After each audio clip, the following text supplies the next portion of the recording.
എനിക്ക് എനിക്ക് ലിവറിൽ പ്രശ്നമായിട്ടിരിക്കുകയാണ്. എന്റെ അച്ഛനും അമ്മയാണ് എന്റെ അനിയനും കൂടിയിട്ട് ഇത്ര നാൾ ഇതാക്കിയത്. എനിക്കാണെങ്കിൽ വേദനിച്ച് എനിക്ക് ഇരിക്കാൻ വയ്യ. എല്ലാവരുടെ മാതിരി എനിക്ക് നടക്കണമെന്ന് ആഗ്രഹമുണ്ട്. അച്ഛനും അമ്മനെയും വീട്ടിലിരുത്തിയിട്ട് അവനെ നല്ലപോലെ നോക്കണമെന്ന് ആഗ്രഹമുണ്ട്. എന്റെ അച്ഛനും അമ്മ നല്ല പ്രായമായിട്ടിരിക്കുന്ന അവരാണ് ഇപ്പൊ എന്നെ ചെറിയ കുട്ടികളെ നോക്കണവരെ എന്നെ നോക്കിക്കൊണ്ടിരിക്കുന്നത്. ഈ മോന്റെ കറള മാറ്റി വെക്കേണ്ടത് നിങ്ങളോടല്ലാതെ ആരോടും അവർക്ക് പറയാനില്ല സങ്കടം. നിങ്ങളോട് മാത്രമേ പറയാനുള്ളൂ. നിലവിൽ 7 ലക്ഷം രൂപ അവരെ കയ്യിലുണ്ട്. 28 ലക്ഷം രൂപ എമർജൻസി ആയിട്ട് കണ്ടെത്തണം. നമ്മുടെ മുന്നിൽ ആകെ 15 ദിവസമുള്ളൂ. പ്രിയപ്പെട്ടവരെ, നിങ്ങളോട് യാചിക്കുകയാണ്, കാല് പിടിച്ച് യാചിക്കുകയാണ്. ഈ 15 ദിവസത്തിനുള്ളിൽ നിങ്ങളൊന്ന് സഹായിക്കോ, ഈ അച്ഛനും അമ്മനും മോനെ ഒന്ന് സഹായിക്കോ.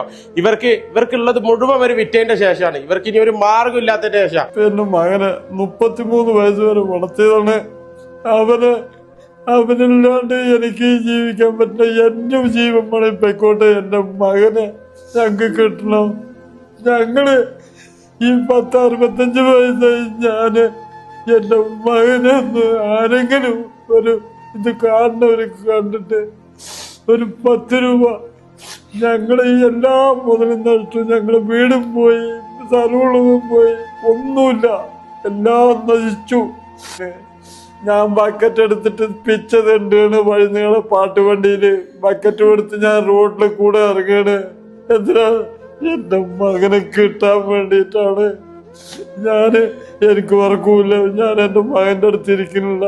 ഞാൻ പോയി മലപ്പുറം കോഴിക്കോട് പോയി ഞാൻ പിച്ചെടുക്കാണ്. നിങ്ങൾ ഈ കാണുന്നവരും ഞങ്ങളുടെ ഒന്ന് സഹായിക്കണേ. ഇനി ദിവസമില്ല, ഇനി ആകെ 10-15 ദിവസമുള്ളൂ. എന്റെ മകനെ എത്രയും പെട്ടെന്ന് ചെയ്തെന്നാ പറഞ്ഞെടുക്കുന്നത്. ഞങ്ങൾക്ക് ഒരു ഗതിയില്ലാത്തതുകൊണ്ടാണ് വീണ്ടും നിങ്ങളുടെ കാലിലോട്ട് ഞങ്ങൾ അഭയം തേടുന്നത്. ഈ കാണുന്നവര് ഞങ്ങളുടെ വീഡിയോ കാണുന്നവര് ഞങ്ങളെ കണ്ടില്ലാന്ന് നടിക്കരുത്. ഞങ്ങളെ കണ്ടിട്ട് നിങ്ങള് എന്തെങ്കിലും തരണേ. എനിക്ക് എന്റെ മകന് വേണം. ഞാൻ മരിച്ചാലും എനിക്ക് എന്റെ മകൻ ജീവനോടെ ഇരിക്കണം. അസ്സലാമലൈക്കും. ഷമീർ തിരൂരാണ്. പ്രിയപ്പെട്ടവരെ, എൻ്റെ ചാരിറ്റി ജീവിതത്തിനിടയ്ക്ക് ഇത്രയും സങ്കടമുള്ള ഒരു കുടുംബത്തിനെ ഞാൻ കണ്ടിട്ടില്ല കേട്ടോ.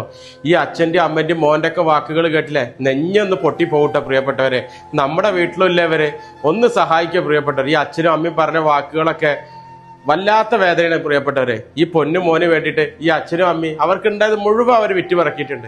ഈ മോനൊന്ന് ജീവിതത്തിലേക്ക് തിരിച്ചു കൊണ്ടുവരാനാ. നമ്മളൊക്കെ മക്കളല്ലേ, നമ്മുടെ വീട്ടിലുള്ള എങ്ങനെ ഒരു അച്ഛനും അമ്മയും. നമുക്കൊക്കെ എന്തെങ്കിലും ഒരു അസുഖം വന്നു കഴിഞ്ഞാൽ അവർക്ക് സഹിക്കുമോ? ഈ മോൻ്റെ കറള മാറ്റി